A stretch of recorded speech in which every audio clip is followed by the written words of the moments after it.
Today, we continue our series of another plaque on the wall with the Islamic Crescent and Star. There we are. The Islamic Crescent and Star plaque was designed and constructed by Fred Zinc in 2000 as part of a group of 8 plaques celebrating our UU embracement of religious diversity. Fred was part of a small group commissioned by Ilona Forgang and volunteered to take on a plaque representing Islam. After a lot of research on the project, on the Prophet Muhammad and Islam, Fred chose the Crescent and Star and decided to place it on a green background, which is considered holy throughout Islam as a holy color. It represents paradise, purity, and nature. The wooden plaque is actually a bar stool top, purchased at Lowe's, which, for the record, is not considered holy in the Islamic faith. Fred says he felt the circle was an emblem of the universe, regardless if it started out as a bar stool top. It took him about a week to find all the materials and assemble the plaque, which on close examination is 3-dimensional, which involved a router, wooden pegs, and a lot of work. At the time, Fred remembers our congregation was around 30 members, with maybe half attending Sunday services. He felt it was initially he felt it was a fun project. But once they were hung on the wall, Fred says he felt honored and proud to be part of a small group that designed and constructed all 8 plaques representing some of the world's great religions.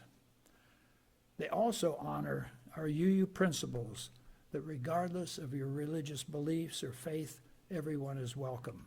Thank you, Fred.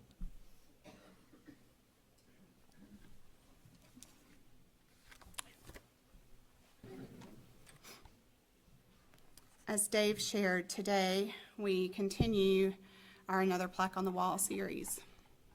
And just as the plaque was once the top of a bar stool and was transformed into the crescent and star, the moon and star symbol was transformed from previous faith traditions and symbols that happened before.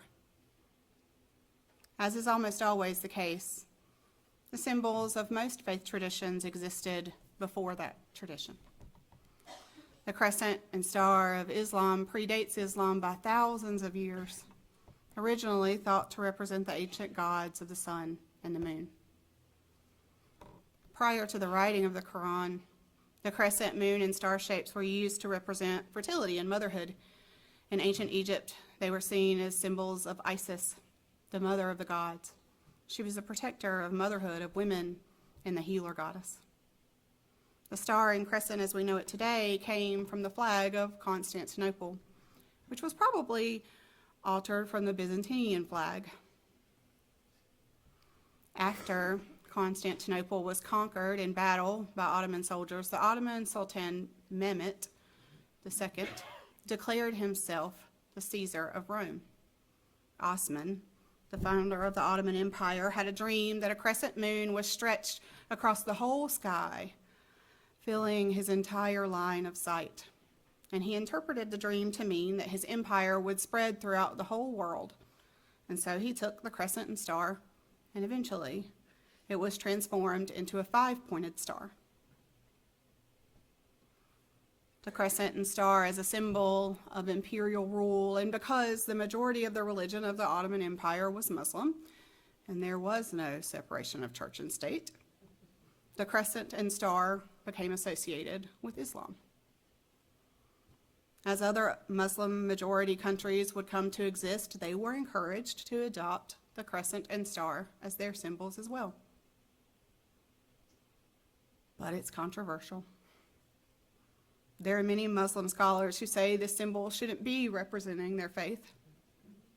For them, the Quran and other holy texts never mention this symbol because of the political and militarization of many of the symbols that we associate with Islam. They don't think the symbol should be used. Much like Perhaps many of us think that the symbols of the faith that raised us have been hijacked by people who don't really represent us. The crescent and star is a symbol that represents nationalism and perhaps war because of its use on battle flags. And so for some, it's not a reflection of their faith. Despite the protests of some, others say that the crescent and star represents the hilal, which is the Arabic word for crescent moon. And they cite the Quran, which says in one part, "Among his signs are the day and the night, the sun and the moon.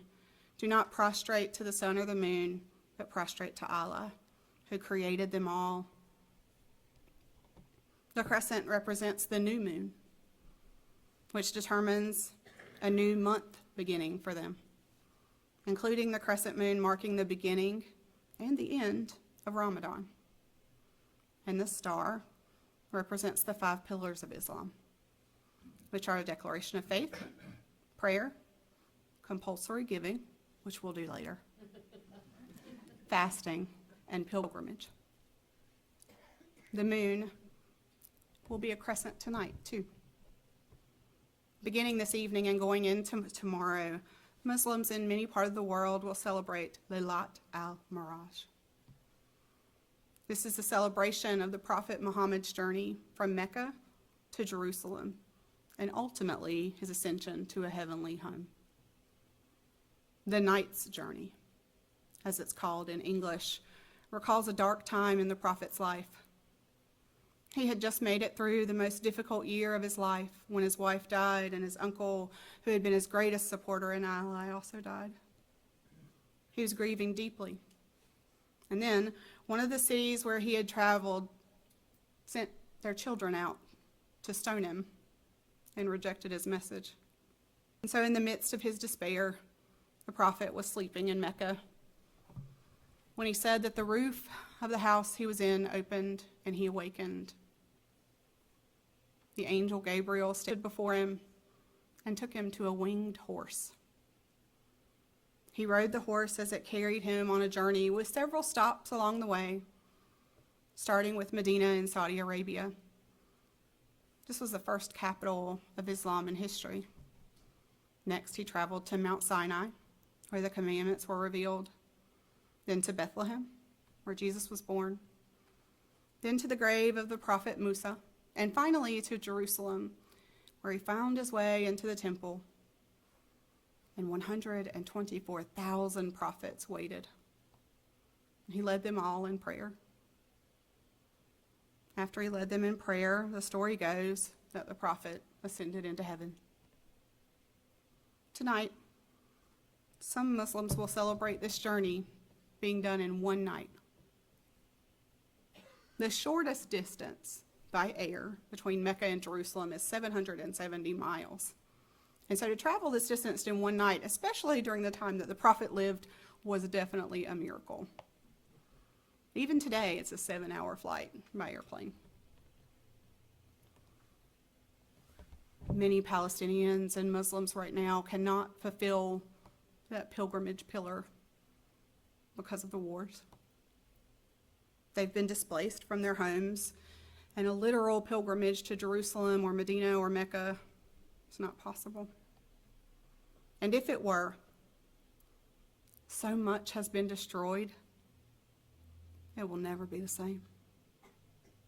And while we may not be looking at buildings that have been bombed, perhaps we ourselves can relate to the feeling of our home, our safe places feeling like they've been invaded. Perhaps we all feel that we are in a bit of a dark night of the soul of sorts right now, wondering what's next, holding our breath, grieving major losses just as the prophet was when he went on his journey. Perhaps the journey can serve as a reminder to us to question the limits of what we think is possible. Perhaps it can call us to reimagine our idea of what happens in the night, what happens in the darkness. Rather than as a time of fear, to imagine it as a time of possibility. Fred Rogers shared a story of his mother offering him hope. I know you've heard this. I've heard it so many times throughout my life. He said this, "When I was a boy, I would see scary things in the news. And my mother would say to me, 'Look for the helpers. You will always find people who are helping.'" And so maybe in what feels like a long, dark night over the next few years, perhaps we can look for places to be the helpers, opportunities to connect with others who share our values. And I don't mean this in a Pollyanna or naive way, but in an active and defiant way. To be brave enough to be the helper in the face of that which is sent to destroy. May the plaque, just as Lailat al Miraj, be a reminder of what is possible when we are brave enough to dream. And though it may be very difficult in these times to allow ourselves to be transformed by hope rather than by fear, to become symbols of hope for others. Even the tiniest sliver of a crescent moon is a symbol of the light to come on the other side. Just as the moon reflects the sun, may we reflect the universal altruism that connects us. And in protest of the hate and division we see, may we become greater sources of love. Perhaps the journey home isn't a place to go, but a thing to be. To be a safe place, a place of refuge for those that are displaced and afraid, and to find others that will help us feel safe at home. When home as a place feels shaky and uncertain, may we be bold enough not to rest on our laurels, but to defiantly continue the journey together. May it be so.